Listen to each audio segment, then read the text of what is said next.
guys, it's Jane.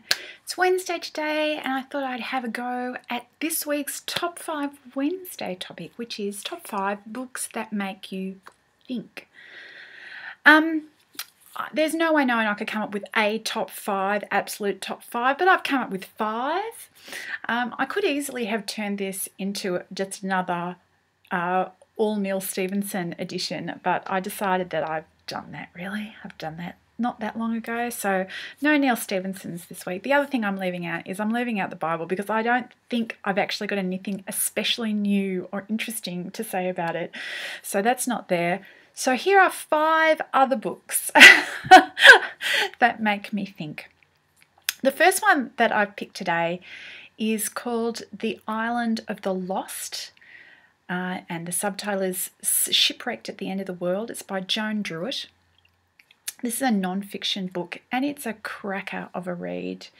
It's a history of 2 shipwrecks in the mid-1800s, right at the end of the age of sail, 2 ships, that managed to get themselves wrecked on the same subantarctic island at the same time, on different ends of the island, and neither group was aware that the other group was there at the same time. So this, way south in the Southern Ocean, past New Zealand, on the way to Antarctica, these 2 sailing boats and their crews are wrecked.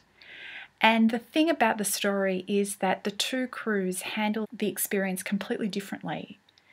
And the outcomes of the 2 groups who were wrecked at the same time in the same place are completely different. It's all true. It's all based on documentary evidence. And it's just a fascinating, fascinating story. The second one, I actually have the book here. This is Ruth Ozeki's debut novel, The Year of Meat. Ruth Ozeki is getting all sorts of buzz on BookTube at the moment for her new book, A Tale for the Time Being. But this was her first book and it was published in 1998, so a few years ago now. This is the story of 2 women. One, a Japanese-American woman named Jane Tagaki Little, and she gets a job making a TV program for Japanese television about American housewives and their cooking of meat, because the program is sponsored by an American beef export organisation. And the other woman is a Japanese housewife who is the wife of a Japanese salaryman who is connected to the business behind the TV show as well. And she is tasked by her husband to assiduously follow the television show, make the recipes as described, and give feedback to him. And so these 2 women who don't know each other are both thrust into this world of cooking and eating meat the American way. I'm not a vegetarian, but it would be completely wrong to say that I have an unproblematic relationship with eating meat. And this book is so thought-provoking about a whole bunch of things, but especially about Western relationships with meat. Yeah. On the back it says, suitable for vegetarians, and I think that is entirely true about this book. For the third one, we're back to non-fiction, and this is Frances Spufford's recent book, which is basically an extended essay or an opinion piece, and it's called Unapologetic. And the subtitle is Why, Despite Everything, Christianity Still Makes Surprising Emotional Sense, or something like that. He titles the book Unapologetic. In philosophical and Christian circles, an apology has got a technical meaning, and it doesn't simply mean to say you're sorry. It means to defend a position, and in particular to defend Christianity against somebody who's not a Christian.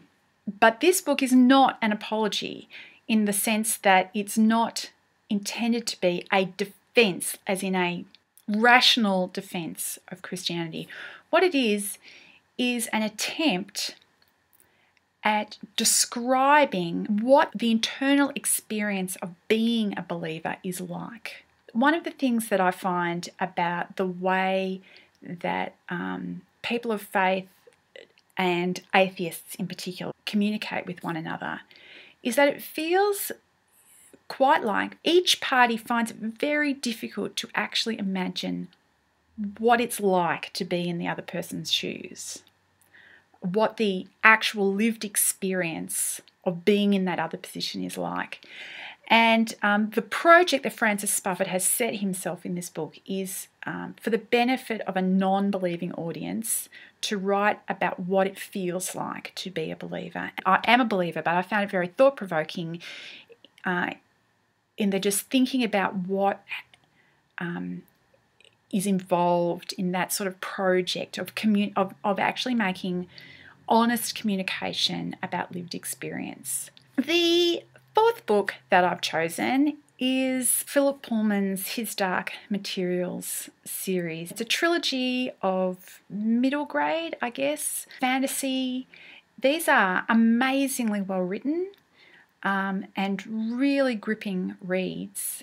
The reason why I found them so thought-provoking, and probably particularly the third one, is that Philip Pullman is making some really quite explicit theological claims. Essentially, he's writing a world in which the creator God is evil. That is a really challenging worldview to wrestle with as a Christian. So I found those books amazingly thought-provoking.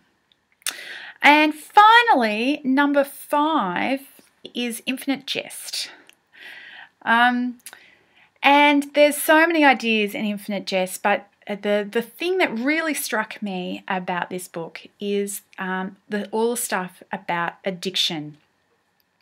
And the second half of the story is largely set in something between rehab and a halfway house kind of place, where there's basically a lot of recovering drug addicts living.